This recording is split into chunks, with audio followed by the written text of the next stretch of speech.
Hello दोस्तों, मैं आपके लिए एक नया अपडेट लेकर आया हूं। दोस्तों, यह अपडेट जॉब के हवाले से है। Power grid corporation of India limited, उन्होंने बहुत सारे वैकेंसीज़ के लिए यहाँ पर एप्लीकेशंस रिलीज़ किए हैं। तो यहाँ पर आप देखिए, engagement of experienced personal on contract basis, यानी ये आपको याद रखना है कि ये पोस्ट्स परमानेंट नहीं है, अभी तो ये कॉन्ट्रैक्ट बेस्ड पर ही हैं। Power grid invites application from bright, committed and energetic candidates for filling up vacancies, जो कि बहुत सारी वैकेंसीज आई हैं। तो उन पोस्ट्स की सबसे पहले हम यहाँ पर डिटेल देखेंगे और उसके बाद हम इसके क्वालिफिकेशंस और इसके इम्पोर्टेंट डेट्स भी देखेंगे। तो यहाँ पर जो पोस्ट का नेम दिया गया है इस साइड से, यहाँ पर नंबर ऑफ वैकेंसीज, और यहाँ से कैटेगरी वाइज दिया गया है कि कौन सी कैटेगरी के तहत कितने पोस्ट्स रहेंगे। तो यहाँ पर आप देखिए, field engineer 50 posts, field engineer electronics and communication 15 रहेंगे, field engineer IT 15, field supervisor electrical 480 posts रहेंगे। उसके बाद field supervisor electronics and communication 240 posts यहाँ पर रहेंगे। तो यहाँ पर हम बात करेंगे अपर एज की, कि एज लिमिट क्या है। 29 ईयर्स होना चाहिए। एज ऑन 11 दिसंबर तक आपकी एज 29 या उससे कम होनी चाहिए, 29 से अबो नहीं होनी चाहिए। 11 दिसंबर फर्म का लास्ट डेट है, इसलिए उसी डेट तक ये एज लिमिट दिया गया है। उसके बाद यहाँ पर जॉब स्पेसिफिकेशन, यानी कौन कौन से पोस्ट के लिए क्या क्या यहाँ पर रिक्वायरमेंट्स रखी गई है। तो पहला जो पोस्ट है फील्ड इंजीनियर इलेक्ट्रिकल, इसके लिए जो एसेंशियल क्वालिफिकेशंस हैं वो क्या है। फुल टाइम BE या BTech होना चाहिए या BSc इंजीनियरिंग। तो यहाँ पर और भी आप देख सकते हो, डिसिप्लिन यहाँ पर दिया गया है कि इलेक्ट्रिकल या इलेक्ट्रिकल पावर या इलेक्ट्रिकल एंड इलेक्ट्रॉनिक्स या पावर सिस्टम, इनमें से किसी भी ब्रांच में BE या BTech होना चाहिए। और यहाँ पर फील्ड एक्सपीरियंस भी अगर किसी को है 1 ईयर, तो उसको फिर चांसेस और ज़्यादा मिल जाएंगे। उसके बाद जो नेक्स्ट पोस्ट है field engineer electronics and communications, तो एसेंशियल क्वालिफिकेशन यहाँ पर दिया गया है, आप इसको नोट डाउन कीजिए। डिसिप्लिन क्या होना चाहिए, यानी कौन सी ब्रांच में आपकी BE या BSc होनी चाहिए, वो भी आप यहाँ पर देख सकते हो। उसके बाद जो नेक्स्ट पोस्ट है फील्ड इंजीनियर IT, तो यहाँ पर एसेंशियल क्वालिफिकेशन दिया गया है। उसके बाद डिसिप्लिन यहाँ पर दिया गया है और फील्ड एक्सपीरियंस इसमें दिया गया है।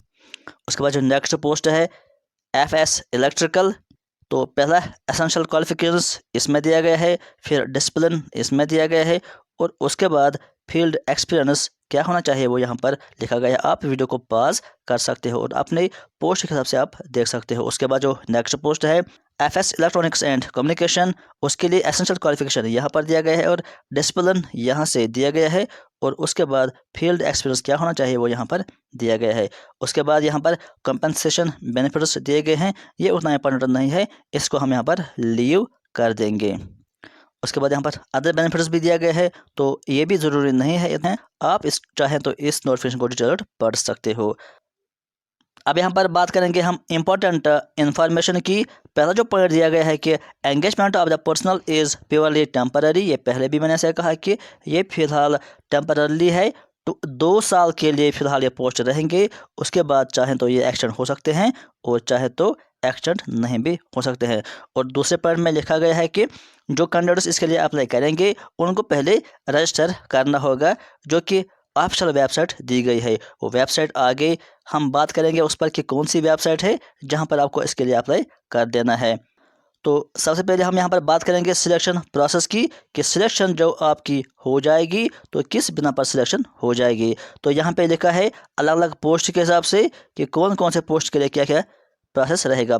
जो कि फील्ड इंजीनियर है, उनके लिए कहा गया है कि जो सिलेक्शन है विल इन्वॉल्व इंटरव्यू ओनली, यानी सिर्फ इंटरव्यू पे सिलेक्शन हो जाएगी उन कैंडिडेट्स का जो कि शॉर्ट लिस्ट में आ जाएंगे। लेकिन अगर कैंडिडेट्स बहुत ज़्यादा होंगे, यानी बहुत सारे कैंडिडेट्स ने अप्लाई किया, तो टेस्ट भी लिया जा सकता है उस सूरत में। लेकिन यहाँ पर आपको याद रखना है कि जो टेस्ट में आपके मार्क्स आ जाएंगे वो सिर्फ आपको इसलिए है ताकि कैंडिडेट्स को शॉर्ट लिस्ट में लिया जाएगा, बाकी वो मार्क्स आपके फाइनल सिलेक्शन में ऐड नहीं हो जाएंगे। अब जो ये टेस्ट लिया जाएगा तो वो किस बिना पर लिया जाएगा, वो टेस्ट का 1 आवर ड्यूरेशन का होगा। उसमें क्या क्या होंगे, 2 चीज़ें होंगी, यानी टेक्निकल नॉलेज टेस्ट होगा 50 क्वेश्चंस और एप्टीट्यूड टेस्ट जो होगा 25 क्वेश्चन उसमें होंगे। तो मल्टीपल चॉइस क्वेश्चंस उसमें होंगे।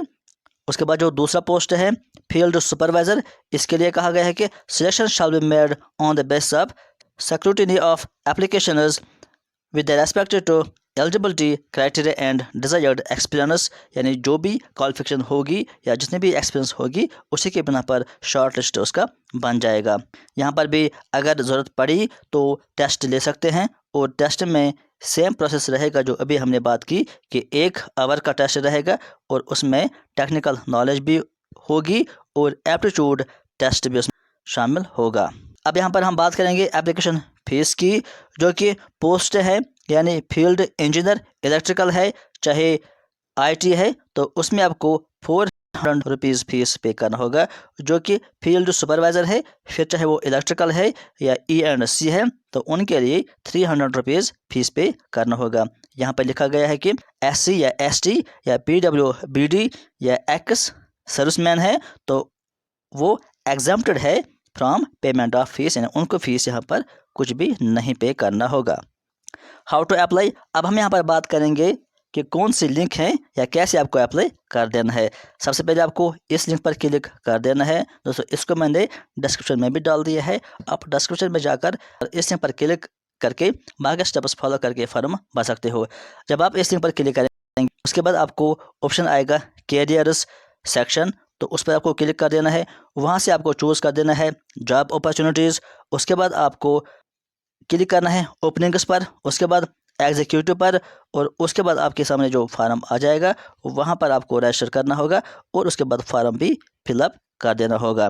जब आप फार्म फिलअप कर देंगे उसके बाद आपको कुछ चीज़ें वहाँ पर अपलोड भी करनी होंगी। तो क्या क्या चीज़ें आपको अपलोड करनी हैं तो वो भी यहाँ पर दिया गया है।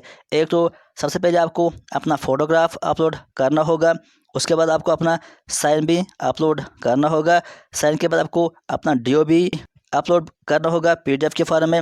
उसके बाद जो भी आपकी क्वालिफिकेशन है पोस्ट से रिलेटेड या आपकी एक्सपीरियंस है वो आपको अपलोड वहाँ पे करना होगा। उसके अलावा भी यहाँ पर कुछ और जानकारी दी गई है, आप चाहें तो इसको भी रीड कर सकते हो।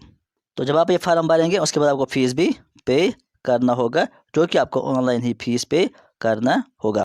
और लास्ट में कहा गया है कि जब आप फार्म फिलअप करेंगे और ऑनलाइन फ़ीस भी पे करेंगे उसके बाद आपको कोई भी हार्ड कॉपी कहीं पर भी सबमिट नहीं करनी है, लेकिन आप डाउनलोड कर सकते हो ताकि आपको वो फ्यूचर रेफरेंसेस में काम आ सके, इसलिए आप उसको अपने पास रख सकते हो। अब हम यहाँ पर बात करेंगे इम्पोर्टेंट डेट्स की। तो जो ओपनिंग डेट है online submission of application farmers and पे ऑफ एप्लीकेशन फ़ीस, यानी 21 नवंबर से फार्म स्टार्ट हो गए हैं।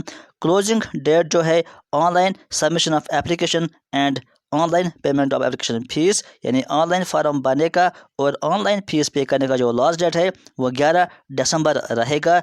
और उसके बाद जो डेट ऑफ इंटरव्यू है या स्क्रीनिंग टेस्ट है तो वो अलग से नोटिफाई किया जाएगा। तो दोस्तों ये था कि इंपॉर्टेंट अपडेट जॉब्स के हवाले से। आज के वीडियो में फ़िलहाल इतना ही। Thank you.